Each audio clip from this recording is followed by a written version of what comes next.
datang di Diorama Talk dan kali ini gue sama Sangga di Kebun Raya Cibodas ya, tentunya beda setting dan juga beda teknologi ya, karena Iya. kita mencoba untuk pakai teknologi 360 degree di mana kalian bisa menggeser secara langsung di layar laptop kalian ataupun secara virtual reality. Ya, dan ini lagi libur ya, kita bukan bolos loh. Ya, kita lagi libur dan ini benar-benar sambil healing aja sih ya. Iya.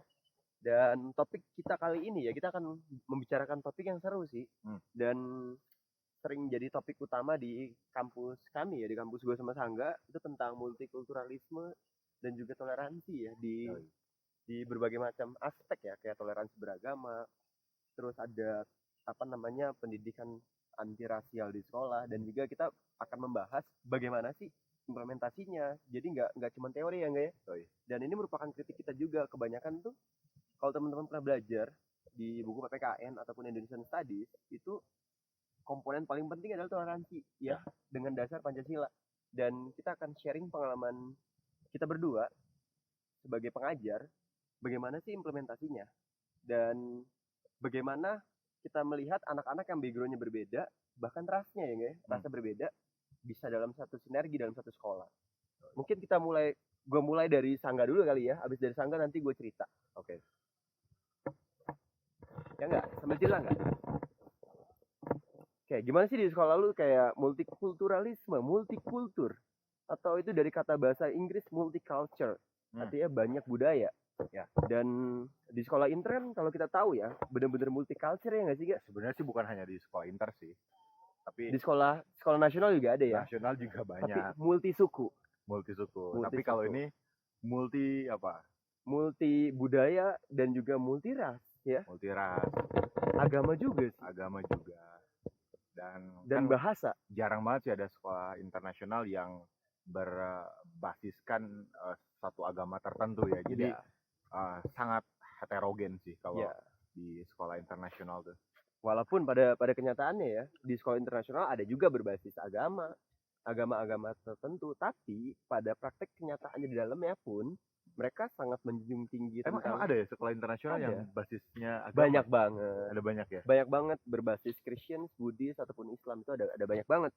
Dan itu sekolah nasional yang di internasional kan atau sekolah internasional?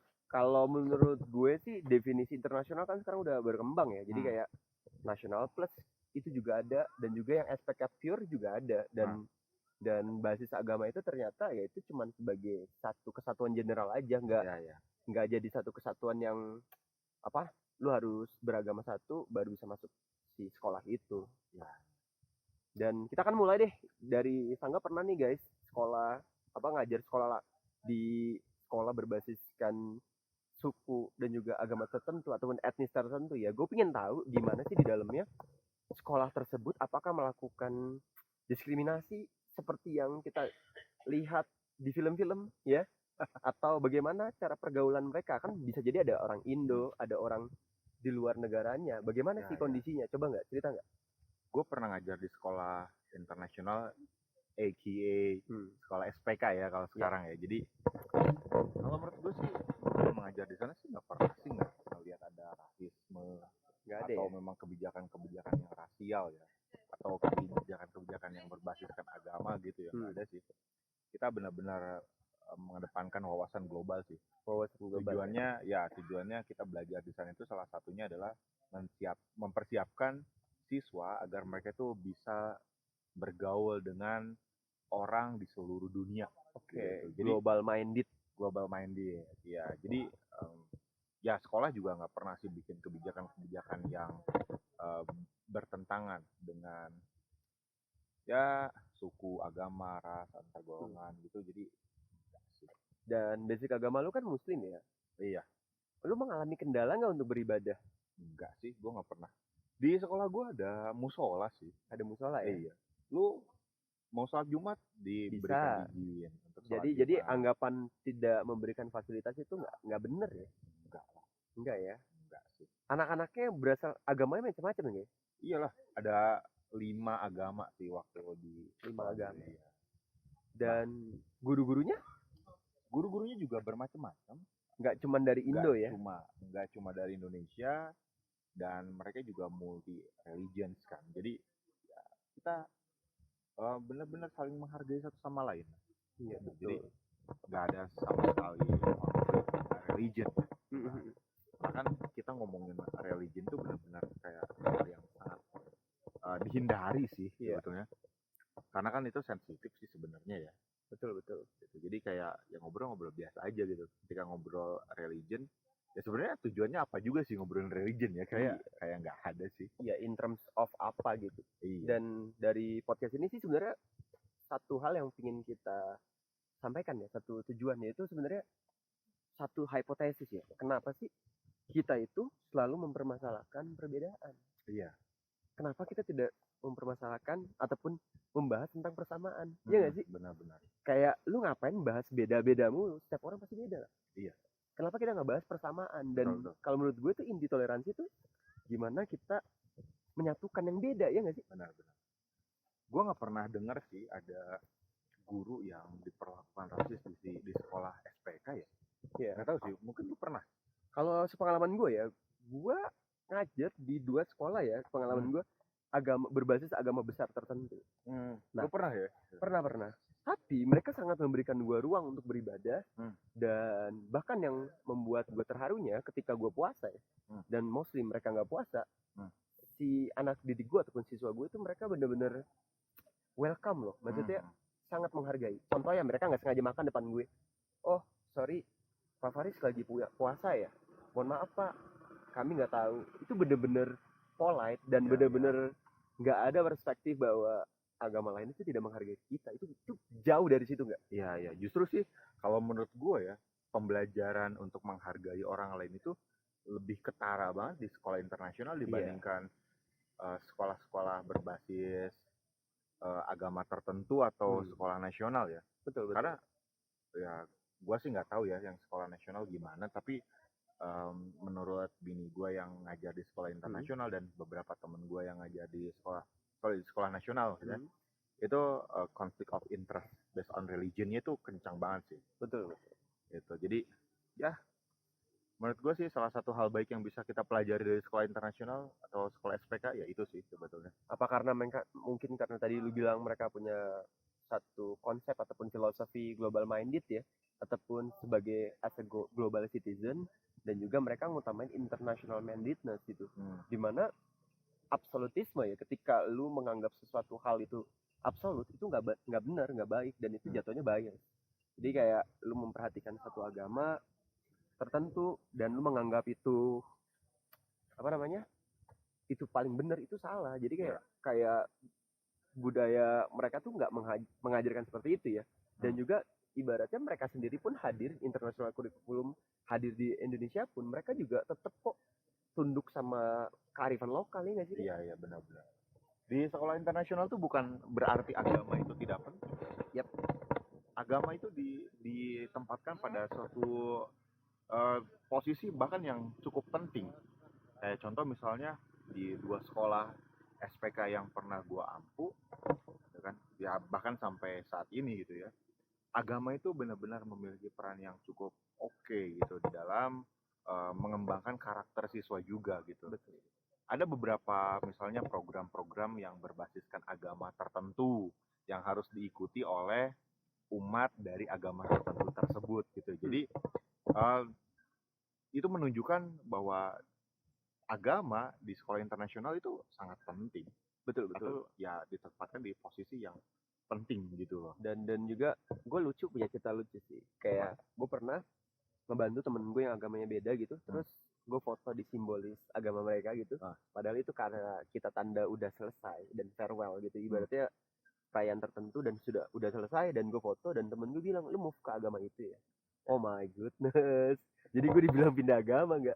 Oleh orang yang bukan di sekolah itu ya? Bukan di sekolah itu, dari luar. Dari luar Kayak temen gue tuh, kan gue upload wajar lah, itu kan apresiasi kan. Dan kalau gue bisa ngebantu mereka, ya kenapa gue nggak bantu? Kadang lucu emang ya di luar itu ya. Misalnya kayak kita foto sama gereja, itu dianggapnya itu pindah agama ke gereja, ke Kristen atau ke Katolik gitu ya. Kita foto sama biku misalnya, kita dianggapnya pindah gitu kan. Dan bahkan juga gue pernah sih dianggap bahwa gue pindah ke agama Buddha misalnya gitu, karena gue ngajar di sekolah Buddhis gitu kan misalnya gitu. konyol juga sih kan. Dan sebenarnya gini, di atas agama tuh ada yang lebih penting. Apaan? Humanisme lah. Kayak humanisme tuh bener memayungi semua perbedaan. Apapun agamanya ya kita harus saling toleransi nggak sih? Iya. Ya.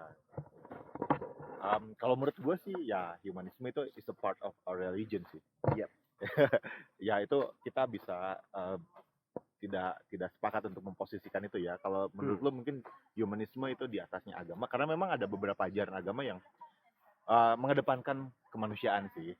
Betul. Ada beberapa hukum agama itu yang bisa berubah karena lebih mementingkan kemanusiaan. Ada sih. Betul. Yang paling diantisipasi oleh kita sih sebagai pengajar di sekolah inter yang beda-beda, ya kita benar-benar anticipate untuk terlalu absolut ya dengan apa yang kita percaya ya. Karena menurut gue pribadi ya, apapun yang lu yakinin pasti ada titik kesalahannya, pasti ada perlu difalsifikasi. Falsifikasi itu kayak nggak mungkin 100% ya. Contohnya gimana? Kayak misalnya nih lu percaya nih bumi itu datar gitu, lu terlalu absolut. Nah ketika lu terlalu absolut, terlalu percaya 100%, itu tentunya akan menutup ataupun membuat lu close minded terhadap paham-paham baru dan jatuhnya bias ya nggak sih? Oke. Itu menurut pendapat gue sih. Iya. Mungkin sebenarnya sih gini sih. Agama itu kan sebetulnya kita wajib mempercayai bahwa agama kita benar sih sebenarnya. Ya. Dan kalau kita nggak percaya bahwa agama kita benar, ngapain kita memeluk agama itu? Tapi bukan paling benar nggak? Paling benar dalam diri kita secara ini untuk individu ya. Kita menganggap bahwa agama kita ya paling benar coy. Iya. Contoh misalnya ya, lu menganggap agama Islam. Dalam diri lu ya pasti itu menganggap Islam paling benar, makanya gua anut. Tapi ketika lu berhubungan secara sosial ke orang lain, ya lu nggak boleh munculkan itu cuy. Iya, justru itu yang menimbulkan benih-benih perpecahan ya. Iya benar. Jadi ada saatnya lu tuh keep your faith gitu di dalam diri lu, tapi ada saatnya ya lu bersikap toleran terhadap kehidupan sosial gitu. Dan nilai-nilai toleransi ini yang memang belakangan ini menjadi satu topik yang menarik ya, dan susah juga sih kadang-kadang ya. Karena setiap manusia pemahamannya beda-beda dan implementasinya kayak misal di keluarganya fanatik ke A, lalu keluarga yang satunya lagi fanatik ke B. Ketika dia sekolah dia memandang satu hal tentunya pasti beda-beda banget. Benar. Dan ya beruntungnya di sekolah SPK atau sekolah internasional hal itu nggak ditonjolkan sih. Bahkan gue pernah ngajar dari SD, SMP dan sampai SMA kan. Gue di SD itu bener-bener ngajarin anak untuk open minded yang pertama. Kedua nggak boleh ngejudge bahwa orang lain itu salah gitu kan, maksudnya dalam segi kepercayaan ya gitu. Jadi gue bener-bener ngajarin mereka tuh untuk bertoleransi dan memang program sekolah juga mengajarkan mendukung itu gitu. Jadi penerapan kehidupan bertoleransi di dalam lingkungan sekolah sih menurut gue sih oke banget ya. Dan lagi-lagi guys, ini adalah perspektif kami berdua ya, artinya sepengalaman kami ngajar dan juga konsep toleransi yang kami lakukan ya, yang di sekolah kami itu. Jadi terlepas dari konsep itu ya tentunya teman-teman punya pendapat berbeda lah, punya pendapat pribadi. Iya, betul. Tapi yang jelas sih gue cukup sedih sih sebenarnya ada beberapa case di mana kayak contoh misalnya ada keberpihakan seorang guru terhadap agama tertentu misalnya. Atau ada pemaksaan guru terhadap beberapa murid gitu kan. Yang menurut mereka itu misalnya ini ya, kayak contoh misalnya murid yang tidak menggunakan hijab ya kan, jilbab di sekolah gitu. Kemudian diberikan nilai yang jelek bahkan tidak lulus KKM gitu kan misalnya ya. Itu lucu sih yang kemarin itu terjadi kan yang viral ya. Yang viral betul. Ya di satu sisi memang menggunakan jilbab itu adalah sebuah bukan aja menutup aurat itu adalah sebuah kewajiban sih. Tapi ya kan untuk mencapai itu kan sebetulnya butuh proses panjang dan kita nggak boleh sih sebenarnya ngejudge bahwa orang yang tidak menutup auratnya itu sebagai orang yang dalam tanda kutip gagal gitu ya. Kan diberikan nilai di bawah KKM aja itu udah gagal banget sih sebenarnya. Padahal kan ya punya kepercayaan masing-masing lah ya. Balik lagi ya. Betul. Gitu. Jadi sangat disayangkan sih. Apalagi lu tau nggak di sekolah bini gue itu pernah ada satu kasus di mana OSIS itu harus diisi oleh Anak orang-orang dari agama tertentu. Iya. Iya, jadi kalau misalnya petinggi-petinggi OSIS itu berasal dari agama lain, itu kasus sih. Maksudnya dalam artian itu akan dipermasalahkan si pembina OSISnya. Dan itu gila sih kalau menurut gua, kayak konyol sih. Dan praktek-praktek toleransi dan multicultural itu banyak jenisnya ya, dan mungkin di video berikutnya kita coba ngejelasin lebih praktikal ya. Dan juga gimana sih cara, bahkan kita mungkin ya kalau teman-teman butuh, kita coba ngerancang gimana sih kurikulum ataupun bahan pelajaran yang kita sampaikan itu benar-benar ramah dengan si pendidikan multicultural itu ya. Boleh nantilah ya. Kapan-kapan. Mungkin itu aja guys yang bisa kita sharing ya. Ini adalah thoughts kita, jadi kalau punya pendapat berbeda ya monggo ya. Tanpa menyudutkan agama manapun ya, ini cuman sharing aja. Oke. Jangan lupa untuk subscribe dan like ya. Jika kalian mau diskusi langsung dengan kita berdua, bisa langsung di komen. Dan oke, mungkin itu aja. Thank you.